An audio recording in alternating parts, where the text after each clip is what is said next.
नमस्कार, मेरा नाम डॉक्टर रोहित अग्रवाल है और मैं पिछले कई वर्षों से इंटरवेंशनल रेडियोलॉजी का काम करता आ रहा हूँ, जिसमें हम मिनिमली इन्वेसिव मेथड्स से बिना किसी चीरे-टाके के कई सारी बीमारियों को ठीक करते हैं। आज हम बात करेंगे बिनाइन प्रोस्टैटिक हाइपोप्लेजिया के बारे में। सामान्य रूप से अखरोट के आकार की प्रोस्टेट ग्रंथि ब्लैडर के नीचे स्थित होती है। ये प्रोस्टेट ग्रंथि यूरेथ्रा को चारों ओर से घेरे रहती है। यूरेथ्रा जो पेशाब को यूरिनरी ब्लैडर से बाहर निकालने में मदद करती है। जैसे-जैसे पुरुषों की उम्र बढ़ती है, प्रोस्टेट का आकार बड़ा हो सकता है। इस स्थिति को बिनाइन प्रोस्टैटिक हाइपरप्लेजिया या बीपीएच कहा जाता है। कभी-कभी बढ़ा हुआ प्रोस्टेट पेशाब के रास्ते को सकरा कर देता है या यूरिनरी ब्लैडर पर दबाव डाल सकता है, जिससे पेशाब करना मुश्किल हो जाता है। इस रुकावट के कारण मूत्राशय यानी ब्लैडर पूरी तरह खाली नहीं हो पाता, जिससे बार-बार या जल्दी पेशाब आने की समस्या होती है।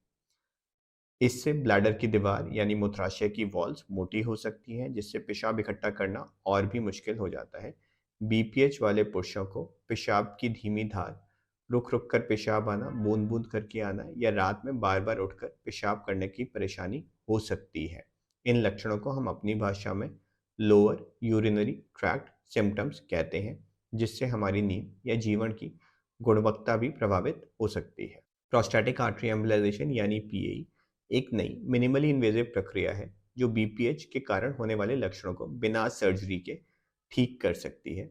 इस प्रक्रिया में सेक्सुअल साइड इफेक्ट्स और पेशाब के रोकने की समस्या यानी इनकॉन्टिनेंस की जो कॉम्प्लिकेशंस होते हैं वो ना के बराबर होते हैं, और इसको हम डे केयर सेटअप में कर सकते हैं। ये प्रक्रिया इंटरवेंशनल रेडियोलॉजिस्ट द्वारा की जाती है। इस प्रक्रिया में जांघ या कलाई में छोटा सा चीरा लगाकर कैथेटर को पेशेंट की रक्त वाहिकाओं में डाला जाता है और उच्च तकनीक इमेजिंग के द्वारा प्रोस्टेट तक लेकर जाया जाता है।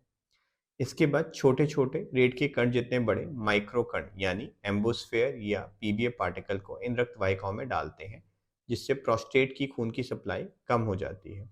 खून की सप्लाई घटने से बढ़ा हुआ प्रोस्टेट सिकुड़ने लगता है और पेशाब की नली और ब्लैडर पर दबाव कम होने लगता है।